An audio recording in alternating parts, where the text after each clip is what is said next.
ઓમ શ્રી ગણેશાય નમઃ. જય શ્રી કૃષ્ણ મિત્રો.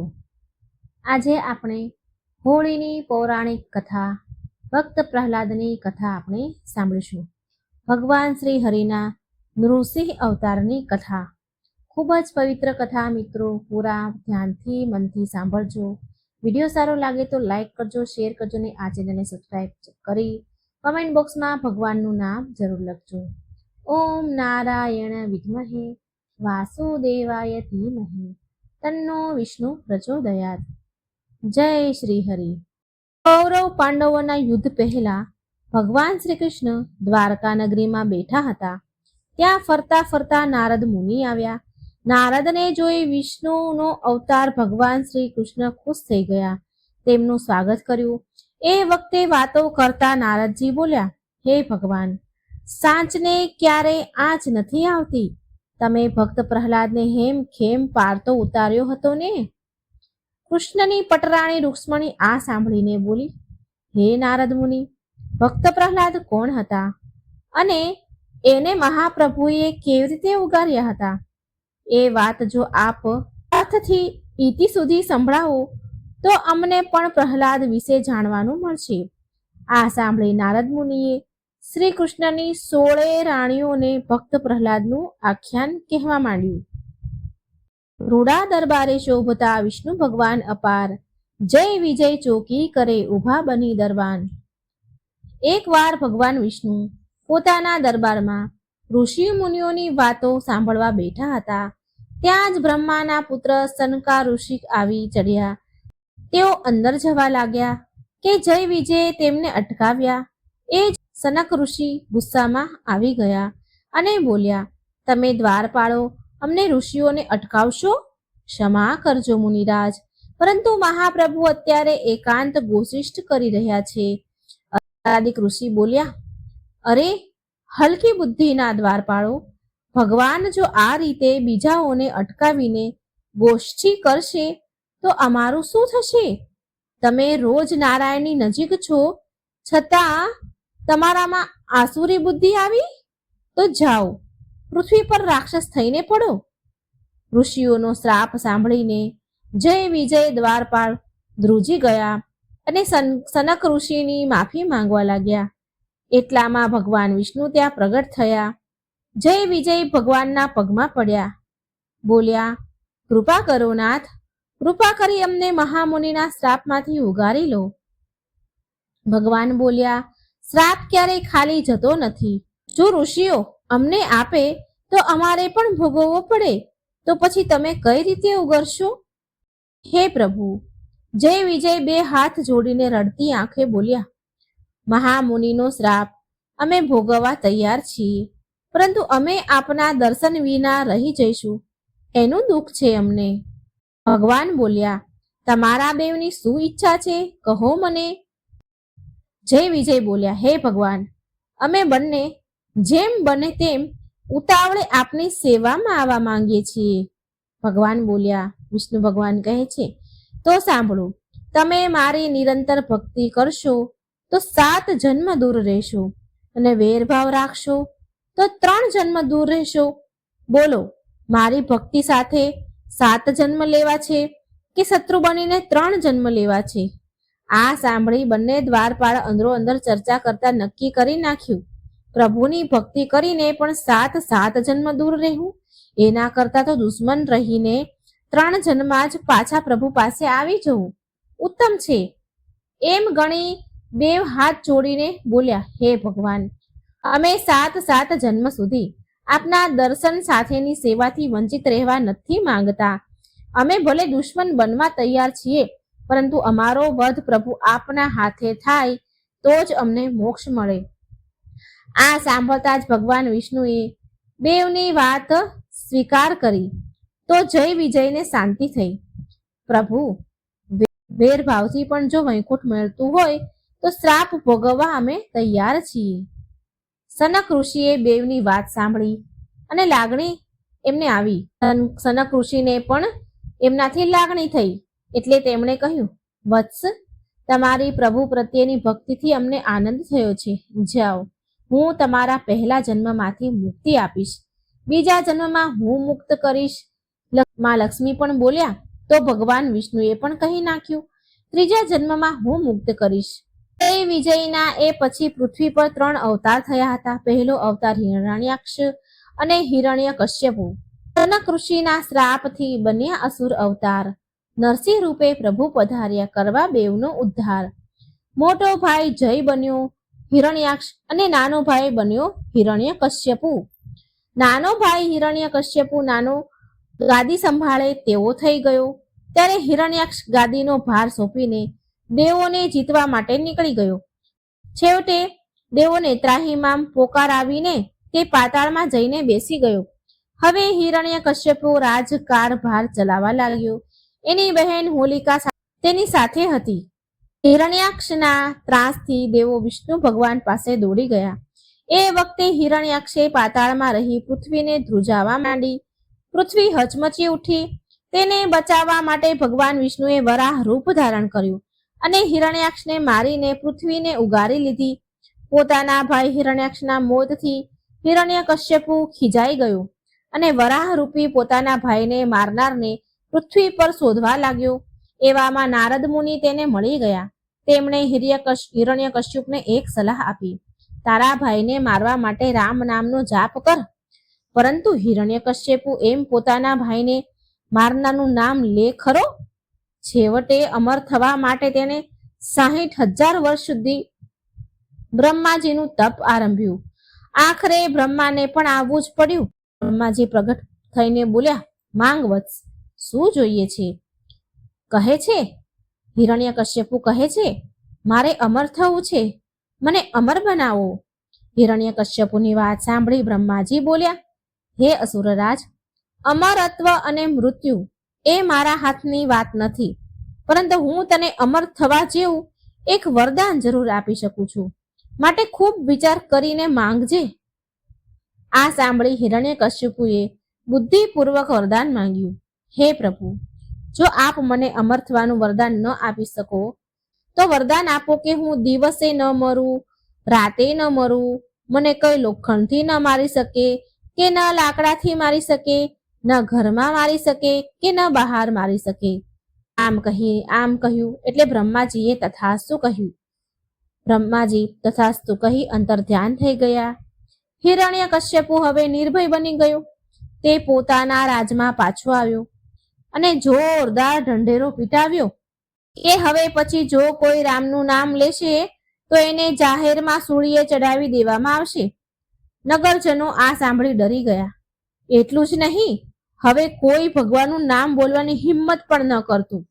સમય પસાર થવા લાગ્યો. ધીરે ધીરે એના રાજ્યમાંથી ભગવાનનું નામ અદ્રશ્ય થવા લાગ્યું. આ બધું જોયું એટલે દેવોએ ભગવાન વિષ્ણુને વિનંતી કરી કે હે ભગવાન, આનો કોઈ ઉપાય કરો. આ સાંભળી ભગવાન વિષ્ણુ બોલ્યા, બ્રહ્માજીએ એને એક એવું વરદાન આપ્યું છે કે હું એને કાંઈ જ કરી શકતો નથી, છતાંય હું ઉપાય જરૂર કરીશ. એ પછી ભગવાન વિષ્ણુએ સનક ઋષિને બોલાવીને કહ્યું, આપણે જઈને તો ઉગાર્યો, પણ હવે વિજયને ઉગારવાનો છે, અને એ માટે તમે એના ઘરે જન્મ લઈ રામ નામ ચાલુ કરો. સનક ઋષિને તપ બાકી હતું, તેથી પોતાના પુત્ર સનકાદિને આદેશ આપ્યો, જાઓ વત્સ, હિરણ્યકશ્યપુને ત્યાં જન્મ ધારણ કરો.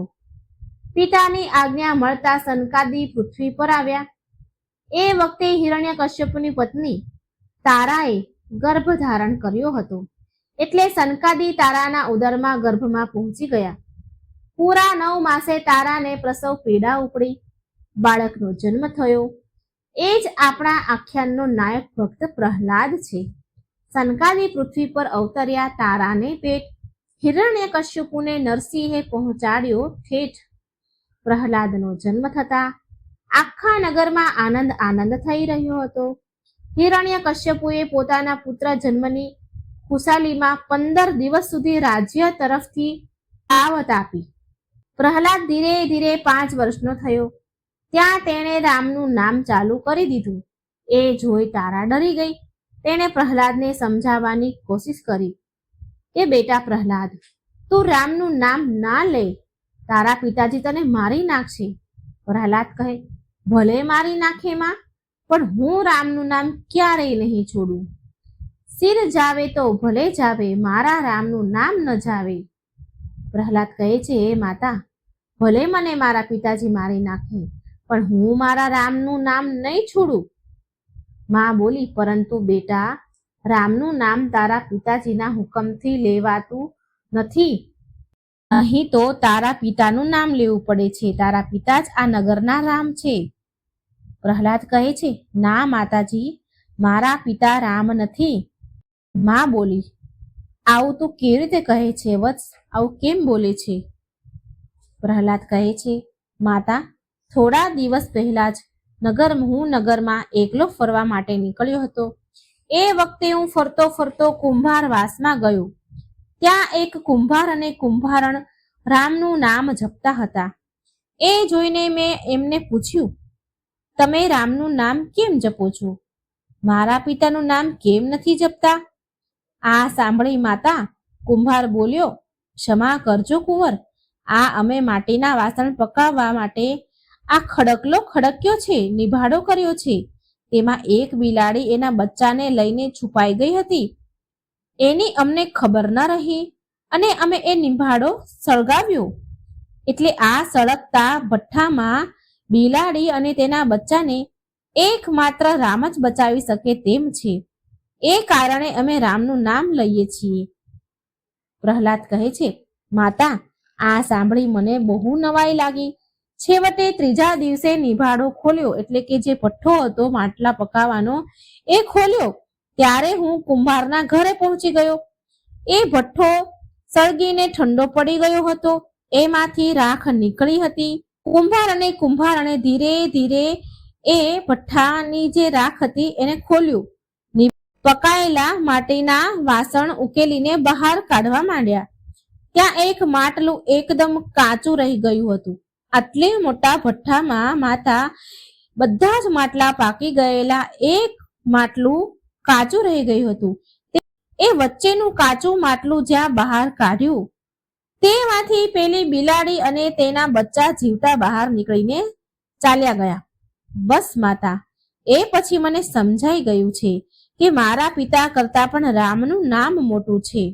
માં બોલી, જો બેટા, તે આ વાત મને ભલે કરી, પણ બીજા કોઈને કહેતો નહીં. તેમાંય તારા પિતાજીને તો બિલકુલ નહીં. તારા પિતાજી બિચારા પેલા કુંભારને મારી નાખશે. એટલે આ વાત તું ભૂલથી પણ તારા પિતાજીને ના કહીશ. પ્રહલાદ બોલ્યો, હા માતા, હું કોઈને નહીં કહું, પણ રામનું નામ તો નહીં જ છોડું. માતા બોલી, માની જા કુંવર, હું તને સારું સારું ખાવાનું લાવી આપીશ, રમવા માટે જોઈએ એટલા રમકડા લાવી આપું, પણ રામનું નામ છોડી દે. માતાએ પ્રહલાદને ખૂબ સમજાવ્યો, પણ પ્રહલાદ ન માન્યો. છેવટે માતાએ ગુરુને બોલાવીને કહ્યું, હે ગુરુજી, આને ભણાવો અને રામનું નામ છોડાવો. ભણતર ભૂલાવું રાજા રામનું રે, રૂડા ગુરુજી, ભણતર ભણાવો એના બાપનું રે, રૂડા ગુરુજી. માતાએ ગુરુજીને વિનંતી કરી. ગુરુજી હોંશે હોંશે પ્રહલાદને પોતાની પાઠશાળામાં લઈ આવ્યા. એમને હતું કે સંગનો રંગ તો લાગે જ છે. કુંવર ભલે મહેલમાં રહી રામનું નામ બોલે, પણ અહીં ગુરુકુલમાં આવતા ધીરે ધીરે ભૂલી જશે.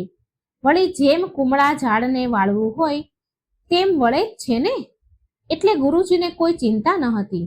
ગુરુજીએ પ્રહલાદને સમજાવવા માટે કહ્યું, હે કુંવર, આપણા નગરમાં મોટામાં મોટું તારા પિતાજીનું નામ છે, માટે રામનું નામ છોડી દે અને તારા પિતાનું નામ લે.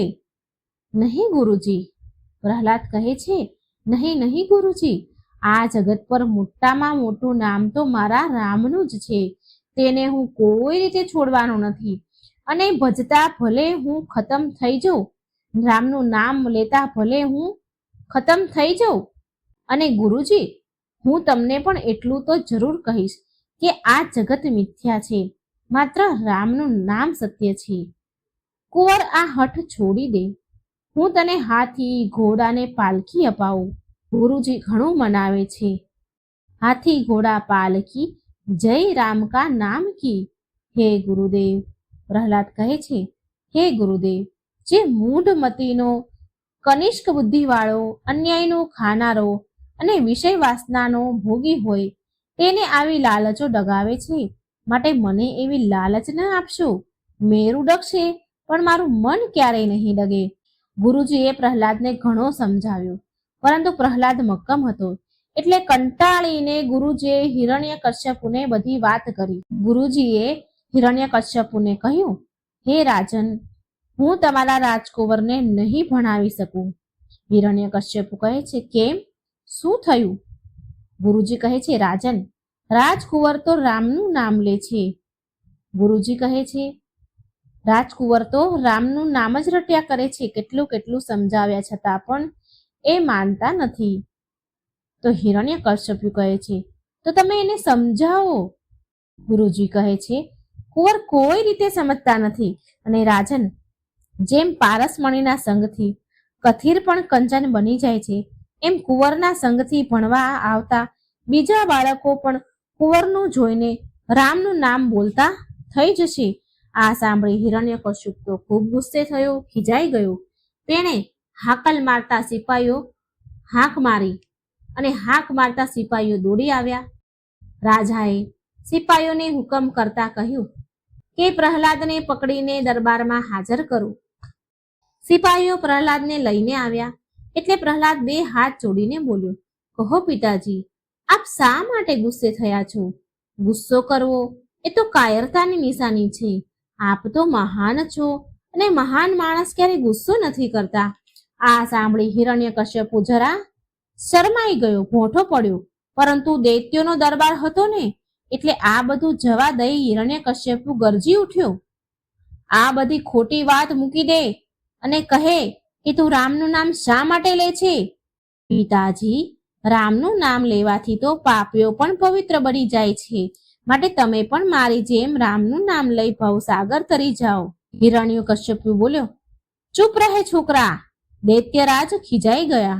જેણે મારા ભાઈ હિરણ્યક્ષને મારી નાખ્યો એ મારા શત્રુનું નામ તું લે છે?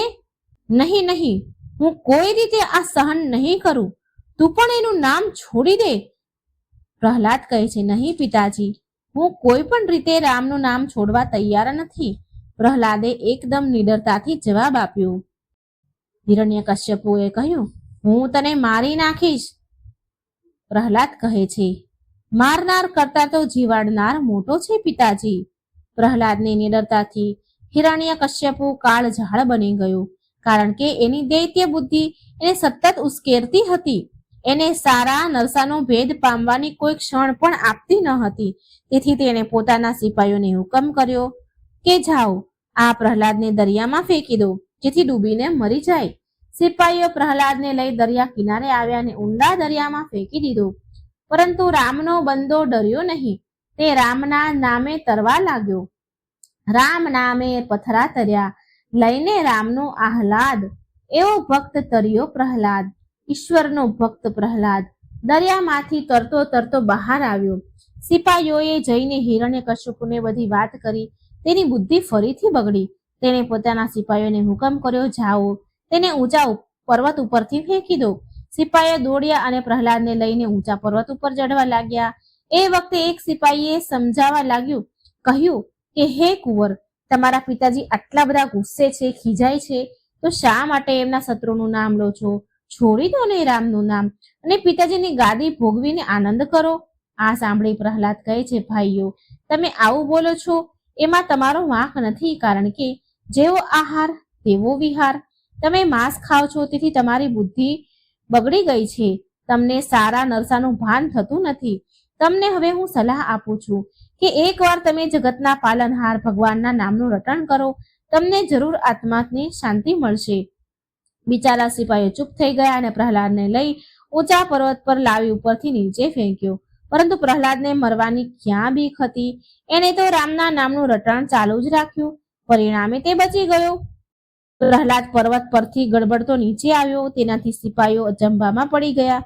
સૌએ જઈ હિરણ્યકશ્યપુને આની જાણ કરતા હિરણ્યકશ્યપુ વિચારમાં પડી ગયો કે પ્રહલાદને કઈ રીતે મારી નાખો. ત્યાં જ એની બહેન હોલિકા આવીને બોલી, ભાઈ, તમે શું દુઃખમાં ડૂબી ગયા છો? શું ચિંતા કરો છો તમે? આ સાંભળી હિરણ્યકશ્યપુ કહે છે, બહેન, કુંવર પ્રહલાદ મારા શત્રુના નામનું જ રટણ કરે છે, જેણે મારા ભાઈ હિરણ્યાક્ષને હણ્યો છે. પ્રહલાદને મેં ખૂબ સમજાવ્યો, પણ તે કોઈ વાતે સમજતો જ નથી. હોલિકા કહે છે, તો એને મારી નાખો. જે દીકરા બાપના નામને બગાડે એને જીવતો રાખીને પિતૃઓને દોષ ન અપાય, દોષમાં ન નખાય. આવા પુત્ર કરતા તો વાંજે રહેવું સારું છે, ભાઈ. હિરણ્યકશ્યપુ બોલે છે, તારી વાત સાચી છે બહેન. મેં એને ઊંડા દરિયામાં ફેંક્યો, ઊંચા પર્વતથી પણ ફેંક્યો, તોય તે બચી ગયો. તે કોઈ રીતે મરતો જ નથી, તેની ચિંતા થાય છે મને. આ સાંભળી હોલિકા ખડખડાટ હસી પડી. પછી બોલી, એક નાના છોકરાને મારવામાં દૈત્યરાજ વિચારે? અરે, તમારી પાસેનું ખડક શોભાનું છે, મારી દો એની ગરદનમાં અને કરી નાખો ધડ મસ્તક જુદા. હિરણ્યકશ્યપુ કહે છે, નહીં બહેન, આપણે દૈત્ય જરૂર છીએ, પણ બ્રાહ્મણ દૈત્ય છીએ. ખાંડાથી તો શત્રુને ખતમ કરી શકાય, પોતાના કુળને ખતમ ન કરી શકાય. નહીતર ભોવો આપણે રૌરવ નરકના અધિકારી બની જઈએ. માટે તો કોઈ એવો ઉપાય બતાવ કે પ્રહલાદને ખડક વિના ખતમ કરી શકાય. હોલિકા પણ વિચારમાં પડી ગઈ. હિરણ્યકશ્યપુની વાત એના કુળ માટે વિચાર કરવા જેવી હતી. વળી દીકરી હોય કે દીકરો, પણ જો એ પારકા ગોત્રમાં જવા છતાંય પોતાના કુળનું ભલું ન ઈચ્છે તો જરૂર એ રૌરવ નરકનો અધિકારી બને છે. હોલિકા વિચારમાં પડી ગઈ. ત્યાં અચાનક તેને યાદ આવી ગયું કે પોતે તન મનથી અગ્નિને વરેલી છે. અગ્નિદેવને પામવા માટે તેણે પોતાના ભાઈઓથી છાની રીતે બ્રહ્માજીનું તપ કર્યું હતું. બ્રહ્માજીએ તેની માંગણીથી વિચારમાં પડી ગયા અને કહ્યું, હોલિકા, દેવ અને દાનવ વચ્ચે હંમેશા વેર ચાલતું આવ્યું છે. એ જોતા અગ્નિદેવ તને પસંદ નહીં કરે. એના કરતા તારા આતપથી તૃપ્તિમાં હું તને તારા અગ્નિદેવના સાનિધ્યનું વરદાન આપું છું કે અગ્નિદેવ ક્યારેય કાંઈ નહીં કરી શકે તને. આ વરદાન યાદ આવતા હોલિકા બોલી ઉઠી, એક ઉપાય છે દૈત્યરાજ. તમે તો જાણો છો કે હું અગ્નિમાં સલામત રહી શકું છું. બ્રહ્માજીનું મને વરદાન મળેલું છે, એટલે હું પ્રહલાદને લઈને સળગતી ચિતામાં બેસી જઈશ. એમાં પ્રહલાદ બળીને ભસ્મ થઈ જશે અને હું બચી જઈશ. હોલિકાની વાતથી હિરણ્યકશ્યપુ ખુશ થઈ ગયો. તેણે આ માટે એક દિવસ નક્કી કરી નાખ્યો. ફાગણ સુદ પૂનમ. આખા નગરમાં ઢંઢેરો પીટાવવામાં આવ્યો કે આવતીકાલે સમી સાંજે પ્રહલાદને લઈ હોલિકા અગ્નિ પ્રવેશ કરશે. આ સાંભળી નગરજનો કકળી ઉઠ્યા. નગરમાં બે પ્રકારના માણસો રહેતા હતા, જે દેવી તરફી હતા. એ લોકોએ આખો દિવસ અન્નજળનો ત્યાગ કરી પ્રહલાદને બચાવી લેવા પ્રાર્થના કરવા લાગ્યા. તો બીજી તરફ દૈત્યના બાળકો આનંદમાં આવી ગયા. દૈત્યો બાળકો બધા જ. એટલું જ નહીં, નગરમાં ફરીને નગરવાસીઓના ખાટલા, ગોદડા અને ખેતીનો ઓજારો ઉઠાવી લાવી નગરની બહાર ઢગલો કર્યા. સાંજ પડતા સૌ નગરની બહાર ભેગા થયા. પેલી ચીજ વસ્તુઓના ઢગલા પર હોલિકા બેઠી. એના ખોળામાં પ્રહલાદને બેસાડ્યો અને આગ લગાવી. અગ્નિદેવ પ્રહલાદને આ રીતે પ્રપંચમાં બાળી નાખવાનો પેતરો પામી ગયા, એટલે કે સમજી ગયા. એટલું જ નહીં, હોલિકાને આગમાં બાળીને રાખ કરી નાખી અગ્નિદેવે. જ્યારે પ્રહલાદ હસતો હસતો બહાર આવ્યો. પ્રહલાદને જીવતો જોઈ નગરવાસીઓ આનંદ પામી ગયા અને બીજા દિવસે રંગ ગુલાલ ઉડાડ્યો. જ્યારે દૈત્ય કુમારોએ છાણ, માટી, કાદવ જેવા ગંદા પદાર્થ એકબીજા પર નાખી એમના રંગમાં ભંગ પાડવા લાગ્યા. ભક્ત પ્રહલાદની યાદમાં આજે પણ હોળીના બીજા દિવસે ધૂળેટી રમાય છે, જેમાં ધાર્મિક વૃત્તિવાળા સહકર્મી માણસો રંગ ગુલાલથી રમે છે, જ્યારે અસુરી વૃત્તિવાળા કુકર્મી કાદવ કીચડથી રમે છે. ભક્ત પ્રહલાદ હોળીમાંથી જીવતો આવેલો જોઈ હિરણ્યકશ્યપુ ક્રોધમાં આવી ગયો. તેણે હવે લોખંડનો થાંભલો ધખાવી લાલ ચોળ બનાવી દીધો. પછી પ્રહલાદને બોલાવીને કહ્યું, બોલ, તારો રામ મોટો છે કે હું મોટો છું? પ્રહલાદ બોલ્યો, નહીં પિતાજી, તમારા કરતા મારા રામ મોટા છે. પ્રહલાદ ડર્યા વિના બોલ્યો. હિરણ્યકશ્યપુ કહે છે, તારો એ રામ ક્યાં છે? પ્રહલાદ કહે છે, મારો રામ ચારેય તરફ છે પિતાજી. સાંભળો, આસપાસ આકાશમાં વિશ્વપતિનો વાસ, ઘાસ અને ચાસમાં પણ છે મારા રામનો વાસ. આ સાંભળી હિરણ્યકશ્યપુ ખીજાઈ ગયો અને થાંભલાને બતાવીને કહ્યું, આ થાંભલામાં પણ છે તારો રામ? પ્રહલાદ બોલ્યો, હા પિતાજી, થાંભલામાં પણ છે. પ્રહલાદ ડર્યા વિના નિડર થઈને બોલ્યો. એટલે હિરણ્યકશ્યપુ દૈત્યરાજ દાંત કચકચાવીને બોલી ઉઠ્યો, જો તારો ભગવાન આ થાંભલામાં હોય તો બાથ ભરીને ભેટી લે. પ્રહલાદ હસ્યો. તે પોતાના પિતાના અહંકારને ઓળખી ગયો હતો. તેણે થાંભલા તરફ જોઈને તેમાં પોતાના રામને શોધવા લાગ્યો. હે મારા રામ રે, મદદે આવો ઘનશ્યામ, દુરાચારી દૈત્યરાજનું તમે ઉતારો અભિમાન.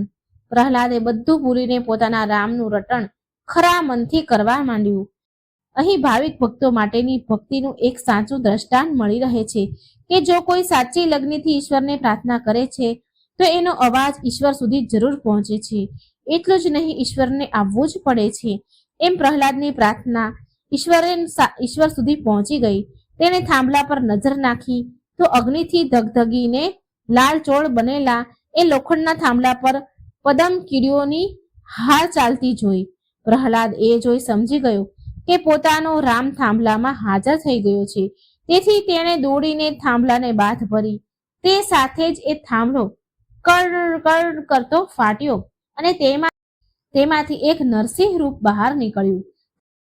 થાંભલામાંથી નીકળેલા પુરુષનું અંગ પુરુષનું હતું, પણ છાતીથી ઉપરનું અંગ સિંહ જેવું હતું, જે ભગવાનનો નરસિંહ અવતાર હતો. આ વિકરાળ રૂપ જોઈ બીજા દૈત્યો ડરીને ભાગી ગયા, પણ હિરણ્યકશ્યપુ ડર્યા વિના લડવા માટે તૈયાર થઈ ગયો. તેણે ત્રાડ નાખતા કહ્યું, હું તને ઓળખી ગયો છું, પરંતુ તું મારું કંઈ જ નહીં બગાડી શકે. ચાલ, લડવા માટે તૈયાર થઈ જા. નરસિંહ અવતારે આ દૈત્ય સાથે સાંજ સુધી લડાઈ ચાલુ રાખી. પછી જ્યાં સૂર્ય અસ્તાચળે બેઠા કે હિરણ્યકશ્યપુને એના મહેલના મધ્ય ભાગના ઉમરા પર નાખી છાતી પર ચઢી ગયા. પછી પૂછવા માંડ્યા. નરસિંહ અવતાર ભગવાન વિષ્ણુ કહે છે, બોલ, રાત છે કે દિવસ? હિરણ્યકશ્યપુ કહે છે, નથી રાત નથી દિવસ, સંધ્યાકાળ છે. ભગવાન કહે છે, ઘરમાં છું કે બહાર? દૈત્યરાજ કહે છે, નથી ઘરમાં નથી બહાર, ઉમરા પર છું. ભગવાન કહે છે, હું માનવી છું કે પશુ? હિરણ્યકશ્યપુ કહે છે, નથી માનવી કે નથી પશુ. હવે ભગવાને પોતાની ટચલી આંગળીનો નખ બતાવીને પૂછ્યું, આ લોઢું છે કે લાકડું? તો દૈત્યરાજ કહે છે, નથી લોઢું કે નથી લાકડું. તો ભગવાન કહે છે, તો ચાલ, મરવા માટે તૈયાર થઈ જા.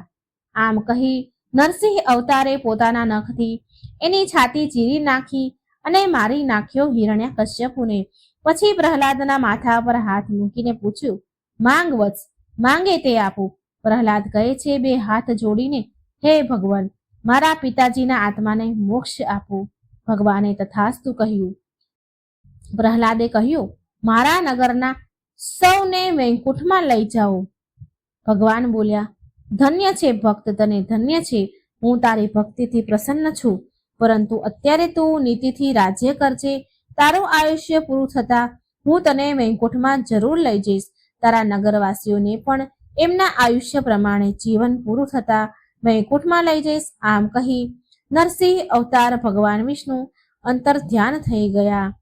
આખ્યાન પ્રહલાદનું પૂરું થયું. પૂર્યા મનના કોડ, શ્રોતાજન સહુ બોલજો. જય જય શ્રી રણછોડ, જય શ્રી હરિ વિષ્ણુ ભગવાનની જય. મિત્રો, આ હતી ભક્ત પ્રહલાદ અને હોલિકા દહનની કથા. વિડીયોને બને એટલો શેર કરજો. આપણા થકી કોઈ કથા સાંભળશે તો એનું પુણ્ય ફળ પણ આપણને ભગવાન જરૂર આપશે. શ્રદ્ધાથી કોમેન્ટ બોક્સમાં ભગવાનનું નામ લખી ચેનલને સબસ્ક્રાઇબ જરૂર કરી દેજો. વાર્તા કહેતા મારાથી કંઈ ભૂલ થઈ ગઈ હોય તો ક્ષમા યાચના કરું છું. જય શ્રી કૃષ્ણ. રાધે રાધે. Thank you.